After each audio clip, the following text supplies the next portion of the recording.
안녕하십니까. 탱탱구리 채널입니다. 코로나로 인하여 전 세계가 모두 어려운 시기입니다. 정부의 방역 조치를 준수하시고 항상 마스크 착용 잊지 마시기 바랍니다. 저희 탱탱구리 채널은 보다 다양한 분야에 접근하고자 노력하고 있는데요. 국내외 최근 기업 동향을 살펴보도록 하겠습니다. 아무래도 현대 삶을 살아감에 있어 경제와 관련된 부분은 뗄래야 뗄 수 없는 불가분의 관계이기 때문에 필수 접근 분야로 정하고 부정기적으로 접근해 보도록 하겠습니다. 주식을 처음 시작하시는 주린이 여러분들과 함께 저도 공부하며 터득하게 되는 정보와 지식을 공유하고자 합니다. 전문가 수준은 못 되지만 경제 주식 분야는 탈피할 수 있으리라 예상하며 미진하지만 시작해 보겠습니다. 아참, 구독과 좋아요는 탱탱구리 채널의 보약과도 같습니다. 영상이 도움이 되셨다면 구독과 좋아요 꼭 눌러주세요. 그럼 오늘도 행복하고 즐거운 하루 되십시오. 디즈니 플러스 대표도 활짝 웃을까? 무슨 일이 있었냐면요. 온라인 동영상 서비스 디즈니 플러스가 오늘 국내 서비스를 시작합니다. 좀 더 설명하면 이렇습니다. 디즈니 플러스의 가장 큰 강점은 풍부한 콘텐츠를 보유하고 있다는 점이에요. 디즈니, 마블, 스타워즈, 픽사, 내셔널 지오그래픽 등 다양한 분야에서 압도적인 콘텐츠를 가지고 있거든요. 전체 콘텐츠 개수는 넷플릭스의 4배에 달하는 1만 6천 편에 달하는 것으로 알려졌습니다. 디즈니 플러스에서는 국내 제작사가 참여한 다양한 오리지널 콘텐츠도 공개될 예정입니다. 뉴가 만든 무빙과 너와 나의 경찰 수업, 엔토텍이 만든 그리드 등이 대표작이죠. 오징어 게임으로 전 세계를 휩쓴 넷플릭스를 디즈니 플러스가 따라잡을 수 있을지 미디어 업계의 시선이 쏠리고 있어요. 디즈니 플러스의 이용 요금은 월 9,900원, 연 99,000원이에요. 최대 동시 접속 가능 인원은 4명, 다운로드 가능 기기 수는 10대로 여유 있는 편입니다. 디즈니 플러스와 관련된 국내 기업으로는 뉴와 제이 콘텐츠 등이 있습니다.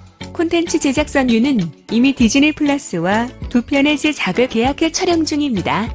제이 콘텐츠는 넷플릭스와 디즈니 플러스 양쪽의 콘텐츠를 제공하고 있어요. 디즈니 플러스는 오리지널 콘텐츠를 개발하는데도 적극적으로 투자할 예정이라고 해요.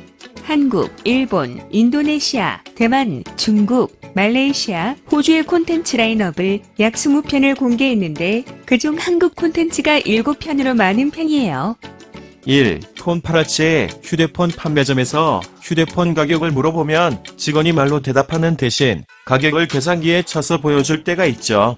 불법 보조금을 제공하겠다는 말을 고객이 녹취해 신고할 수 있기 때문에 대리점에서 이용한 꼼수인데요. 2013년부터 운영되어 온 이동전화 불공정 행위에 대한 신고포 상제 폰파라치가 이번 달 15일부터 제도의 실효성 문제 때문에 종료된다고 해요. 2. 반도체 제조사 AMD가 메타에 반도체를 공급한다고 해요. 이 소식에 AMD의 주가는 8일 10% 올랐습니다.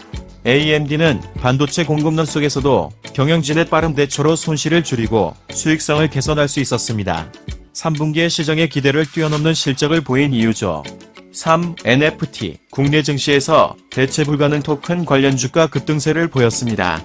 어제 바른손의 주가가 장중에 30% 가까이 올랐어요. 바른손 계열사 바른손 랩스가 NFT 마켓 플랫폼 엔플라넷 베타 서비스를 런칭했거든요. 엔플라넷은 미술품으로 시작해 문화 콘텐츠까지 거래할 수 있는 플랫폼을 만들어갈 예정입니다. 4. 물가 미국의 소비자 물가지수 상승률이 30년 만에 최고치를 갈아치웠습니다. 작년 10월 대비 무려 6.2%가 올랐어요. 우리나라 사정도 만만치 않습니다. 어제 주열 한국은행 총재는 높은 물가 상승률이 당분간 지속될 것이라고 경고했어요. 5. 실적 단계적 일상 회복이 이루어지면서 항공주에 대한 기대감이 살아나고 있지만 실적 면에서는 아쉬운 상황입니다. 특히 화물 운송을 할 수 있는 항공사인지 아닌지에 따라 실적이 크게 갈라지고 있어요. 대한항공과 아시아나항공은 화물 운송에 집중해 흑자로 전환했지만 저비용 항공사는 화물기가 없어 큰 타격을 입었어요.